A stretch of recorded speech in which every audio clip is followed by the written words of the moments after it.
Morning of the unthinkable. The sun rose over New York City as if it were any other day. The golden light reflected off the glass towers, casting a glow over the streets teeming with life.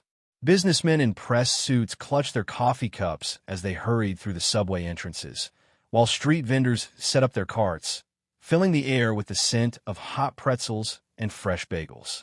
Michael Carter stood at the entrance of Ladder Company 10, his fire station just a few blocks from Wall Street.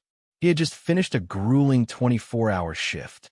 His gear was heavy with the scent of smoke and sweat, and his arms ached from pulling a man out of a burning apartment the night before.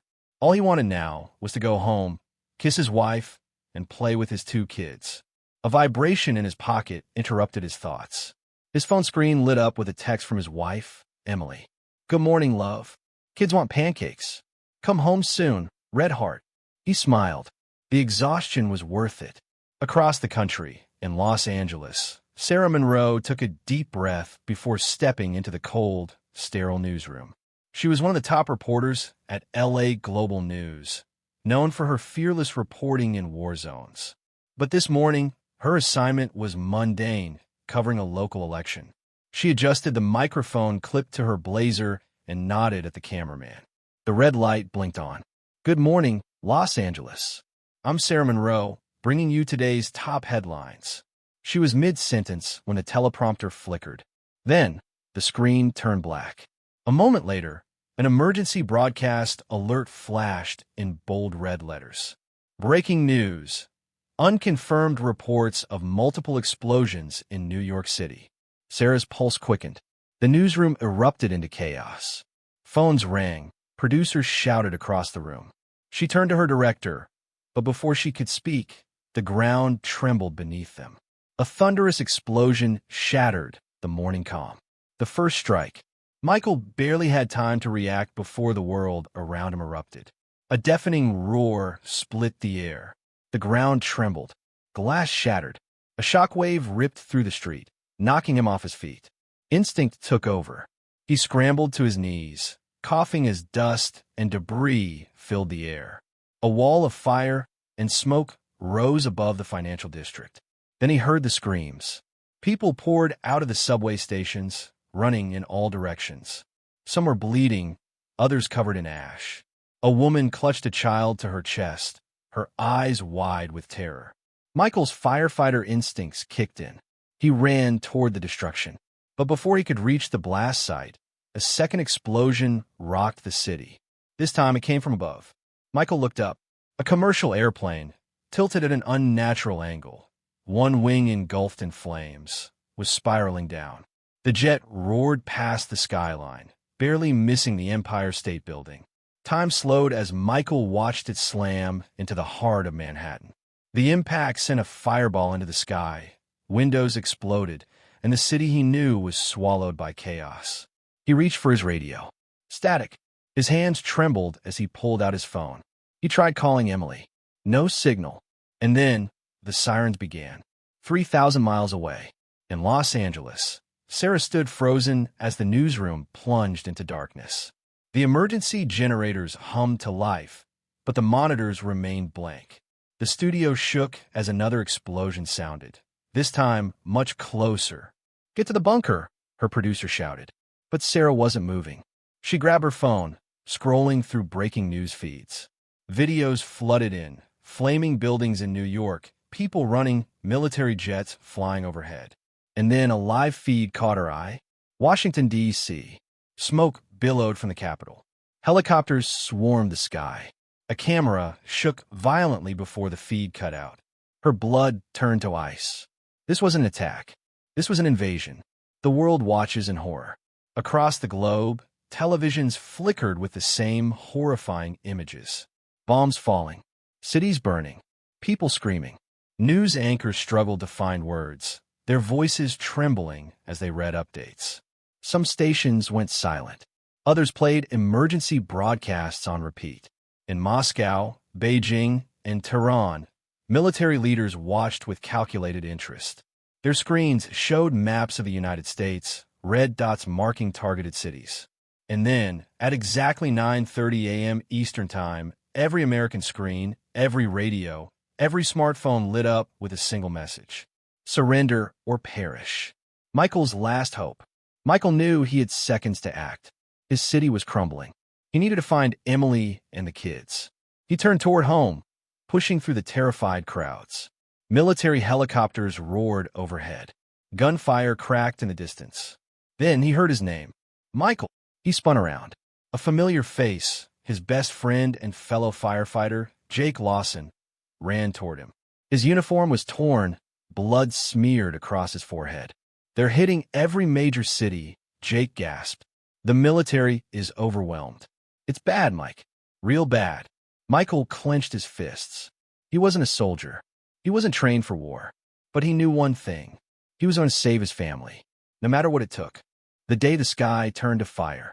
The morning had been like any other in Washington, D.C., with the usual hustle and bustle of the city's daily rhythm. People moved through their routines. Politicians heading to meetings, office workers rushing to their jobs, tourists admiring the national monuments. There was a strange sense of complacency in the air, as if the world outside the borders of America's capital was a distant, irrelevant entity. That illusion of safety would soon be shattered in the most violent and dramatic way possible. It began with a sound unlike any other, a single, gut-wrenching explosion that ripped through the calm of the morning.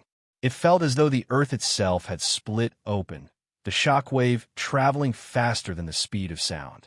The old executive office building, a historical landmark and symbol of the nation's government, was now a roaring inferno, its facade crumbling to the ground in massive chunks. The sky darkened as an immense cloud of smoke billowed upward, blotting out the sun and plunging the city into an eerie twilight. The people in the streets froze for a moment, their brains struggling to process what had just happened. And then, as if on cue, chaos erupted. The air was thick with panic, confusion, and terror. Screams pierced the thick smoke as people ran for cover, their faces filled with disbelief. But it wasn't over. Before the panic could settle, the second explosion came. The Capitol building, the very symbol of American democracy, was obliterated in an instant. The towering dome shattered as if it were made of glass, falling into a mass of rubble and fire. Flames and debris were sent flying in every direction, crushing cars and people in their path. The shockwave from the explosion sent a ripple of fear through the city that could be felt miles away. Within seconds, news alerts started flooding every screen, a rapid escalation from uncertainty to full-on disaster. Washington, D.C. was under attack. The country's heart had been torn open. Michael Carter, who had just poured himself a coffee at a small cafe in Philadelphia, stared in disbelief at his phone. A breaking news alert flashed across his screen: national security threat. Immediate evacuation and shelter-in-place orders are being enforced. The words made no sense at first. What threat could possibly bring down such iconic buildings in the heart of the nation? But as the reports continued to pour in, it became clear that this wasn't a natural disaster, nor a freak accident. His hands trembled as he tried to call Emily, his wife, but the line was dead. His heart skipped a beat. The city of Philadelphia was no longer safe. The collapse begins. Fear rapidly transformed into chaos. In a matter of minutes, the world Michael knew began to crumble. People in the cafe were no longer interested in their morning routines. The sense of complacency vanished in an instant, replaced by frantic glances at the television screens mounted above the counter. Someone screamed as the lights flickered and then went out. The rest of the city followed suit. By the time Michael reached the street, he could see the pandemonium taking shape. Cars screeched to a halt in the middle of intersections, drivers abandoning their vehicles and running in every direction. Shouts and gunshots echoed through the air as looters, driven by fear and desperation, flooded the stores, ransacking them without mercy. The air was thick with smoke. The oppressive heat from nearby fires mixed with the acrid scent of burning metal and concrete, choking the very breath from his lungs. People were fighting for survival, strangers to each other, but united by the fear of what was coming. Michael moved quickly, trying to navigate through the madness. He pushed his way through the crowded street, trying to focus on getting to his car. But his thoughts kept drifting to Emily and their daughter, Mia. Had they heard the news? Were they safe? He had to get home. Now, as he reached his car, a man approached him, wild-eyed and bloodied. "Please, you've got to help me, my wife, my kids. They're still back there." The man's voice was frantic, his desperation palpable. Michael hesitated for a moment. His instinct screamed at him to drive away, to flee the city as quickly as possible. But then he looked into the man's eyes, saw the raw terror there, and in that moment, Michael knew that no one was safe. This wasn't just a random attack. This was the beginning of something far worse. Before he could respond, another group of armed men appeared, running toward them. The strangers' pleas for help were drowned out by the sound of shouting, the metallic clink of weapons being drawn. Michael's grip tightened around the steering wheel as he hit the gas, pulling away just as the first gunshot rang out, splitting the air. Highways to nowhere. Traffic on the I-95 highway had come to a standstill by the time Michael reached the on-ramp. It was already a scene from a nightmare. Vehicles were abandoned, left in the middle of the road as drivers fled for their lives. The city had become a war zone. Michael's heart raced as he watched the chaos unfold before him. He saw people running in every direction, some being chased by looters, others desperately trying to get to safer ground. The distant sound of gunfire was a constant, a cruel reminder that the violence was only just beginning. He tried calling Emily again. No response. He didn't know if she was alive or dead, but he couldn't waste any more time. He needed to get home. The car's tires screeched as Michael floored the accelerator, navigating through the wreckage of abandoned vehicles. His mind was on autopilot, a blur of instinct and panic. But even as he drove, the weight of the situation began to sink in. This wasn't just an isolated attack. The entire nation was being torn apart. America, as he knew it, was dying. In the rearview mirror, Michael saw the smoke rising higher and higher. There were no sirens, no rescuers in sight. The roads were empty, save for the wreckage of cars and the occasional shadow of someone running for their life. The president's last words. As Michael neared the outskirts of the city, the car radio flickered to life, breaking the silence that had settled over the road. The emergency broadcast system crackled, and then the voice of the President of the United States cut through the static. His words were strained, his voice hoarse with exhaustion. "This is the President of the United States. The attacks on our nation are unprecedented. Our military is doing everything to fight back, but this is not a drill." The message was clear, but the President's tone was one of surrender. This was no longer a matter of defense. This was survival. "We are under attack." The President's words were a soft whisper of despair. "If you can hear this message, you must stay inside. Trust no one. The enemy is already here." And then, silence. The broadcast cut off abruptly. Michael felt the weight of those words crush him. Trust no one. He had never felt so alone. The highway stretched ahead, an endless road that led to nowhere. The world around him seemed to be coming apart, and yet he drove forward. He didn't know if he could keep going. He didn't know if he could survive this.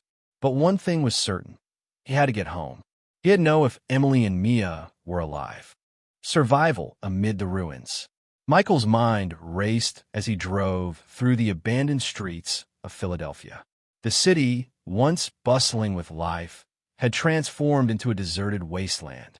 What had once been a symbol of American resilience was now nothing more than a shadow of itself. Fires still burned in the distance, casting an eerie glow on the horizon. Smoke choked the air, a constant reminder of the devastation that had befallen the country in just a matter of hours. His car was the only one moving now. The road ahead was littered with abandoned vehicles, many of them left in the middle of the road in a panic.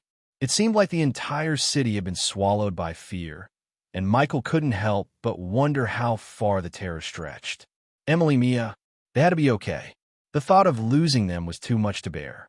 But he couldn't let fear cloud his judgment. He had to get home. He tried calling again, but the line remained dead. The constant buzzing of his phone, now devoid of any signal, gnawed at him.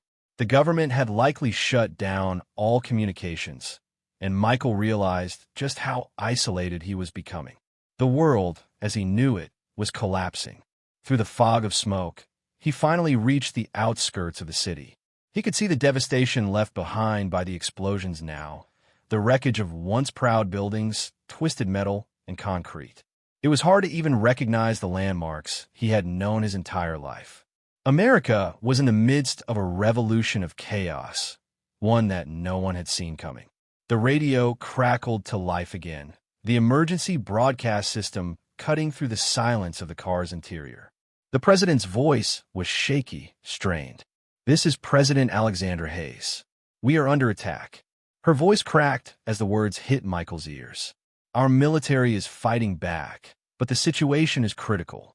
There are reports of multiple large-scale attacks across the nation. Do not go to public places. Do not trust anyone. Our enemies are within our borders." Her words hit Michael like a punch to the gut. Do not trust anyone. His grip tightened on the steering wheel. The fear that had been building inside him now swelled into an uncontrollable panic. It wasn't just Washington, D.C. that was under siege. It was the entire nation, an unseen enemy. As Michael drove through the desolate streets, he began to hear more and more disturbing news reports on the radio. The attacks weren't just concentrated in major cities, they were widespread.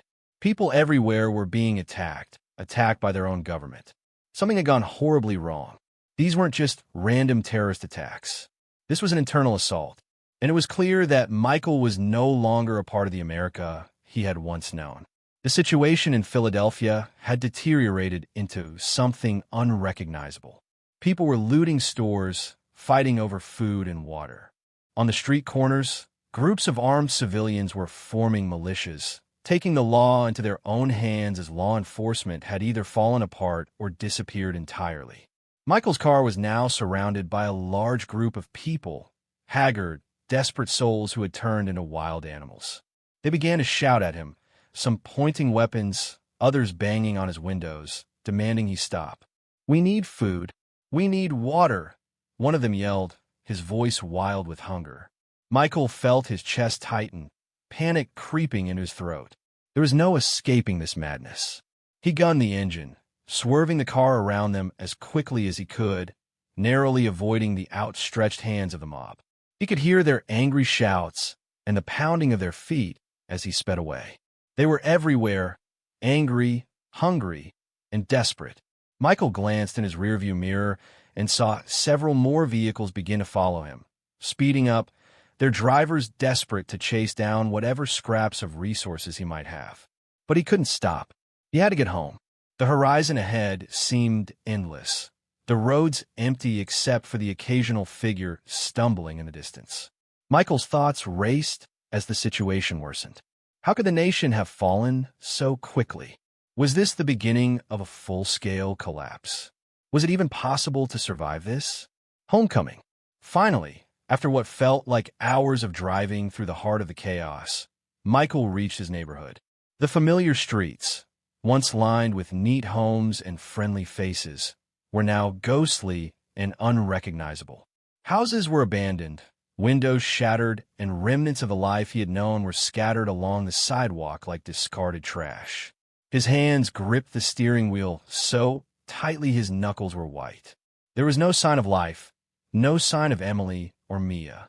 His stomach churned. Had they left? Or had something happened to them? He parked his car outside the house, but before he could even make a move to get out, he froze. A figure emerged from behind the house. It was Emily. Michael's heart skipped a beat, and a flood of relief washed over him. But then he saw the expression on her face. It was a look he had never seen before, utter despair. Emily's clothes were torn, her face covered in dirt and grime. Her eyes were wide with fear, her breath shallow as she ran toward the car. "Michael!" she shouted as she neared him. "We need to go.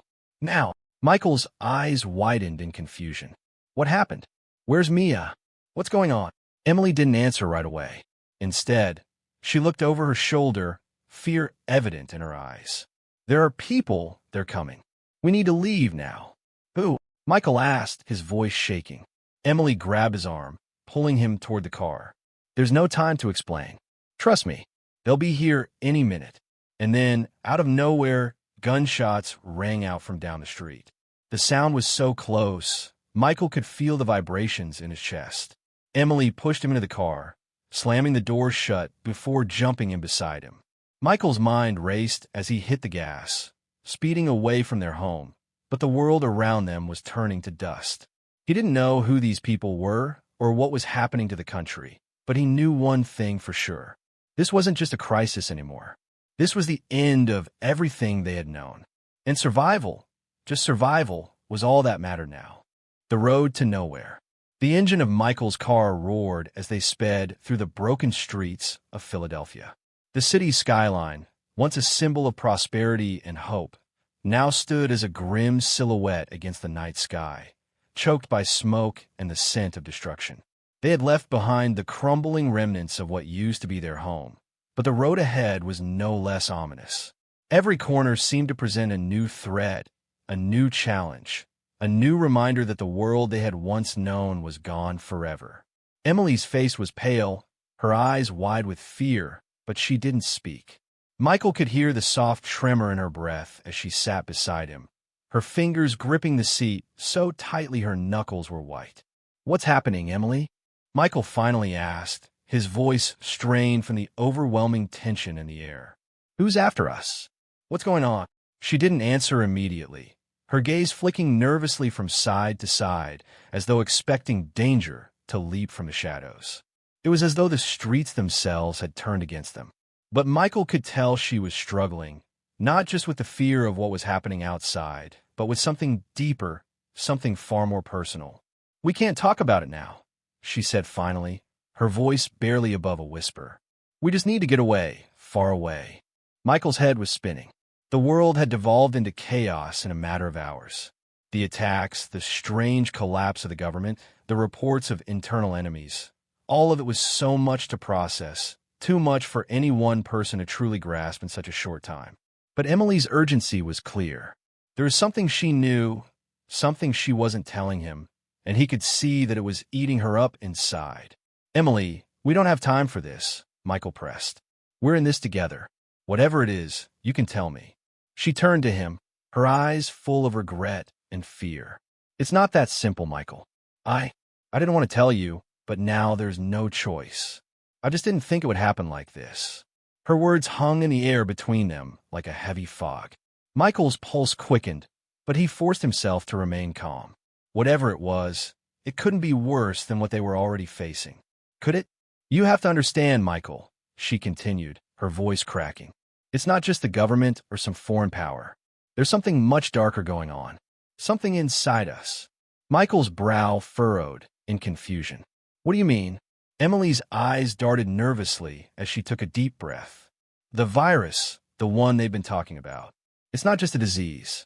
It's a weapon. They've been experimenting on people, on the population, and it's spreading.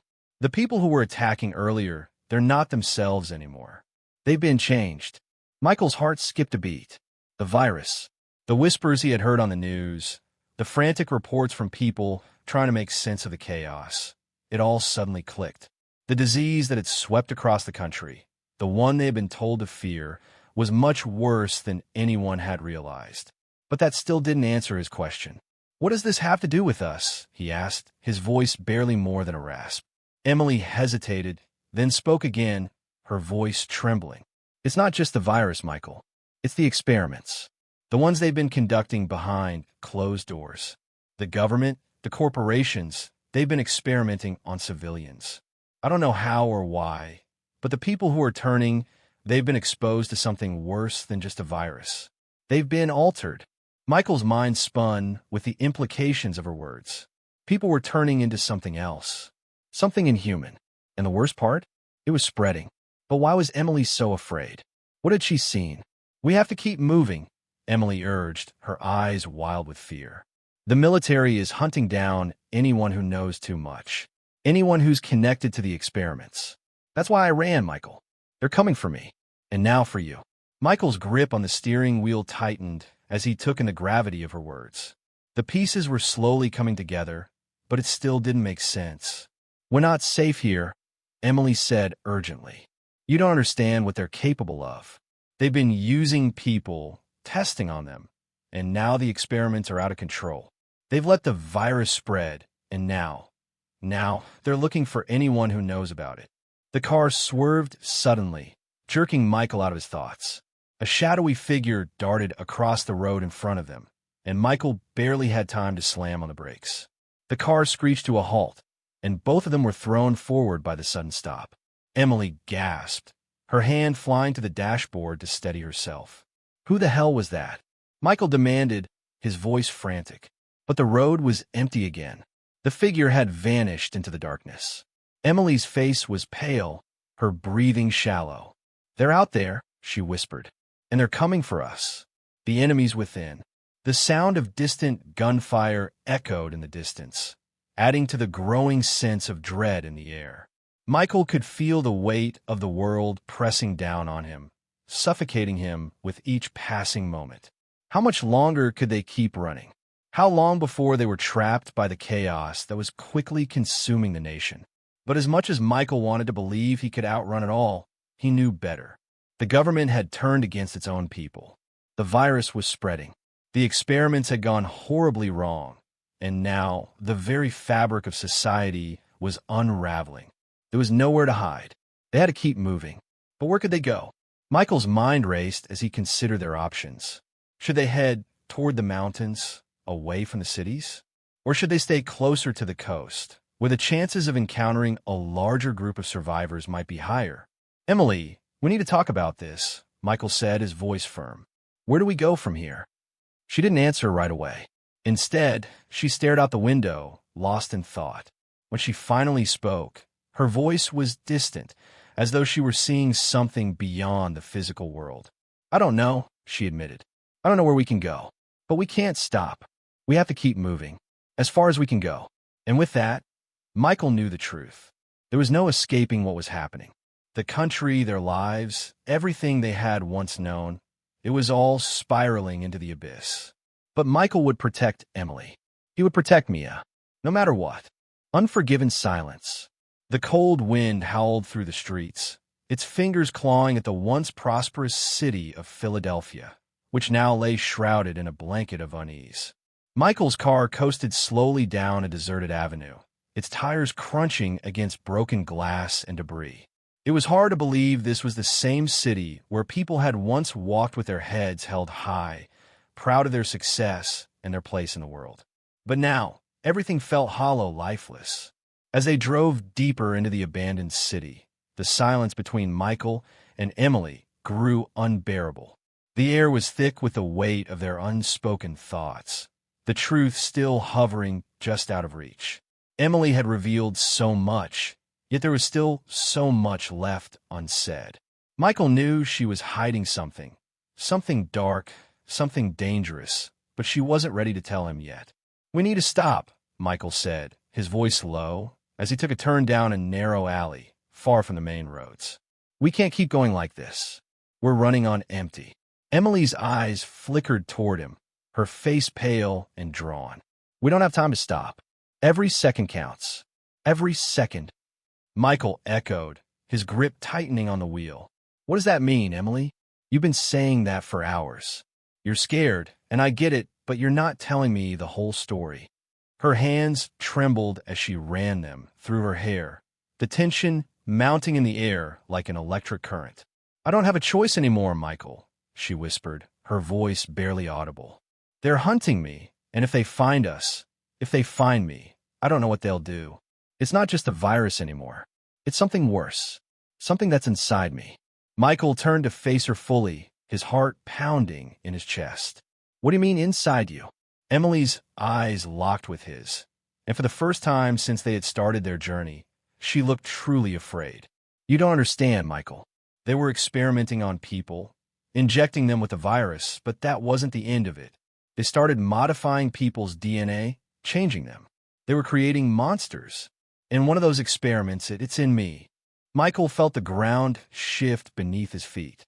His mind reeled, trying to make sense of her words. "You're telling me you're—" "Not like them, Michael." Emily cut him off quickly, her voice desperate. "I'm not a monster, but I'm not normal either. I can feel it inside me. The changes, the hunger." He shook his head, trying to absorb the gravity of what she was saying. "So you're infected like the others. No, she said sharply, her voice trembling with emotion. Not like them, but close. So close. The car was silent again, the only sound the steady hum of the engine. Michael's thoughts were a jumbled mess, but one thing was clear. They were in deeper than either of them had realized. And Emily, his Emily, was at the center of it all. He reached out and took her hand, squeezing it gently. We're in this together. Whatever this is, we'll get through it. We'll figure it out. Her eyes met his, filled with tears she refused to shed. She squeezed his hand back, but it was a fleeting moment of comfort before the darkness returned. I'm not sure, Michael. I'm not sure I can keep fighting it. Into the heart of darkness. The night was closing in as Michael navigated through the shadowed streets, their path lit only by the occasional flicker of a distant street lamp. They had reached a part of the city they hadn't dared to visit before, a place where the only residents were the broken, the abandoned, and those who had nothing left to lose. It wasn't safe here, but it was better than being out in the open.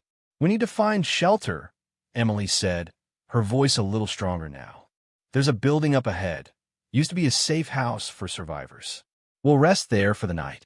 Michael nodded, his eyes scanning the surroundings. Everything was so quiet, too quiet. It felt like they were walking through a ghost town, but he knew better. They were not alone. They reached the building, an old warehouse that had been hastily converted into a refuge for those who had nowhere else to go. Inside, the air was thick with the scent of old furniture, damp walls, and the faint remnants of desperation. There were a few survivors scattered around, their faces gaunt and weary from the relentless strain of the last few days. They barely looked up as Michael and Emily entered, too exhausted to care about anything beyond their own survival. But Emily wasn't paying attention to them. Her focus was on the darkened corner of the room, where a single figure sat motionless in the shadows. Is he here? Michael asked, following her gaze. Emily nodded. Yes, he's the one who can help us. He's the only one who might have answers. Michael felt a surge of doubt. Who was this man? How would he help them? And why did Emily look so terrified? Stay close, Emily murmured as she led him toward the figure in the corner. The man was tall, his face obscured by the low light. But as they approached, he stood up, his movements slow and deliberate. He was older than Michael had expected, his face weathered by time and hardship. His clothes were worn, his expression unreadable. I'm sorry, Emily said quietly, her voice trembling. I didn't know where else to turn. The man studied her for a long moment before speaking. You should have stayed away, Emily. You brought them right to you. Michael's heart skipped a beat. Who's coming for us? He demanded. The man turned his gaze toward him, his eyes cold and distant. The ones who made you what you are, he said. The ones who control this nightmare. Emily's breath caught in her throat as the reality of their situation sank in. There's no turning back now, the man continued, his voice low and grim. You're marked, and so is he. Michael's blood ran cold as the weight of the words settled on him. They weren't just running from the virus or from a collapsing society. They were running from something far worse, something that had been hunting them since the beginning. And the worst part? There was no place left to hide. The fight for survival. As the hours dragged on, Michael couldn't shake the feeling that they were being watched. The shadows in the corners of the warehouse seemed to stretch unnaturally, as though something was lurking just beyond their perception. Every creak of the building, every shift in the air felt like a warning. He turned to Emily, who was sitting on the far side of the room, her face hidden in her hands. She hadn't said much since they arrived, and Michael could see the toll the night was taking on her. But there was something else in her eyes, something darker, something more dangerous. He needed answers, and he needed them now. Emily, he called softly, his voice carrying across the room. She didn't respond at first, but when she looked up, her eyes were filled with an emotion Michael couldn't identify. Fear, yes, but also something else, something more primal. I can't keep this inside any longer, Emily whispered, her voice breaking. You need to know the truth about what's happening to me, to all of us. Michael took a step forward, his heart pounding. This was it, the moment he'd been dreading and hoping for. I'm not just infected, Michael, she said, her voice trembling. I'm becoming something else. Something worse. The truth hung heavy in the air, a weight that Michael wasn't sure he was ready to bear. But the truth was all they had left. And in this world, it was the only thing that could save them. Revelations and regret. The first light of dawn cracked through the grime-covered windows, casting long shadows across the dimly lit warehouse. It was almost poetic, how the morning brought with it a sense of foreboding. The world outside was still in chaos, but inside, the air was thick with a new kind of tension, a mixture of fear, hope, and something darker. Michael sat beside Emily, his hand resting gently on her trembling one, but she didn't seem to feel his touch. Her mind was elsewhere, and the words she had spoken in the darkness of the night still reverberated in his mind. "I'm becoming something worse, Michael." The weight of those words had been crushing him, smothering him, suffocating him with their implication. He had hoped, foolishly, that this was all just a misunderstanding, a nightmare they could somehow escape from. But now, it was clear that the nightmare was their new reality. The figure who had been hiding in the shadows, who had spoken to Emily earlier, was now gone. It hadn't taken long for him to disappear, leaving behind only a sense of unease and unanswered questions. But there was something in his eyes, a truth that he hadn't yet shared, something far more sinister that even Michael hadn't been prepared to confront. Emily looked at him then, her eyes filled with tears she refused to shed. The strength she once had, the fire that kept her fighting, was flickering like a candle in the wind. "Michael," she said softly, almost pleading, "I never wanted this to happen. I never wanted to drag you into this." "Stop," Michael said, his voice thick with emotion. "This isn't your fault, Emily. You didn't ask for this." She shook her head, tears finally escaping down her cheeks. "But I'm the one who carries it, Michael. I'm the one who's infected. And every day, it's getting worse." Her words cut through him like a blade. He couldn't pretend it wasn't real anymore. The virus, the infection that had ravaged their world, was inside her, and it was slowly changing her. But it wasn't just the virus. It was something more, something twisted, something more dangerous than either of them had ever imagined. "We can't run forever," Michael said, his voice tight with determination. "There has to be a way to stop this. We can't just give up." Emily looked at him with a kind of sadness he had never seen before. "I don't know if we can stop it, Michael. I don't know if there's a cure. But I know one thing for sure. I don't want to become what they made me to be." For a moment, Michael said nothing. He couldn't find the words to comfort her, to tell her everything would be okay, because deep down, he knew it wouldn't be. This world, the world they had once known, was slipping away piece by piece, and there was nothing they could do to stop it. The choice.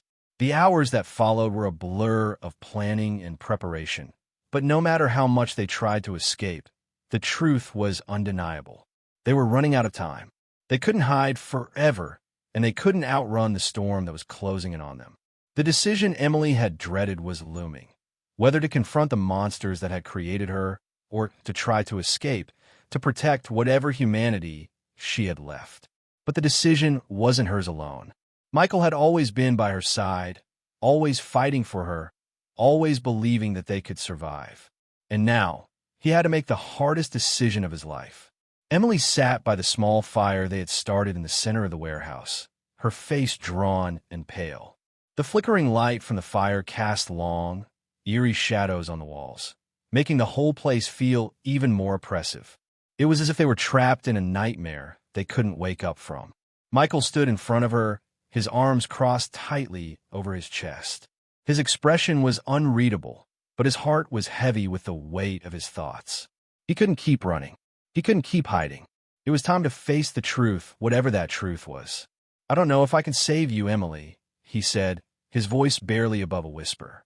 Her head snapped up at the words, and for a moment, their eyes locked. There was no anger, no frustration in her gaze, only understanding. Emily had known this was coming. She had known that at some point they would both have to confront what was happening to her. "I don't need saving," she replied quietly, "but I need you to help me fight. We both know what's coming. We can't run anymore. It's time to stand and face it, whatever it is." Michael closed his eyes for a moment, feeling the weight of her words sink in. He had always been the one to protect her, to shield her from the world. But now, it was her turn to protect him. And together, they would have to fight, even if it meant losing everything. "We fight together," he said firmly, his voice full of resolve. No matter what. The words were a promise, a bond they had shared from the very beginning. They had always been in this together, and they always would be. But now, that bond would be tested in ways neither of them could have imagined. The final confrontation. As night fell, Michael and Emily prepared for the inevitable. They had nowhere else to go, no safe haven left. The virus was everywhere, infecting not only the people around them, but the very fabric of the world itself. They had learned, through trial and error, that survival didn't come from hiding. It came from fighting back. Emily had been changed. Her body had started to adapt to the virus in ways that neither she nor Michael fully understood. But there was something else inside her now, something powerful, something dangerous. And it wasn't just the infection. It was the hunger, the insatiable hunger for survival, for control. Michael had spent the past few hours scouring the warehouse for anything that could be used as a weapon, anything that could give them an edge in the fight ahead. He had always known they would need to confront the people who had started all of this, the ones who had created the virus, the ones who had manipulated them, experimented on them. And now, that confrontation was inevitable. As they stepped into the night, the cold air biting at their skin, Michael turned to Emily, his heart pounding in his chest. "It's time," he said. She nodded, her face set in determination. "Let's finish this." They didn't know what awaited them in the darkness, but they knew one thing. They had nothing left to lose. They would fight until the very end, until every last piece of themselves had been stripped away. And in the end, they would either be free or they would die trying. The end of the beginning. As Michael and Emily made their way into the heart of the enemy's stronghold, they knew that this was the moment that would define them.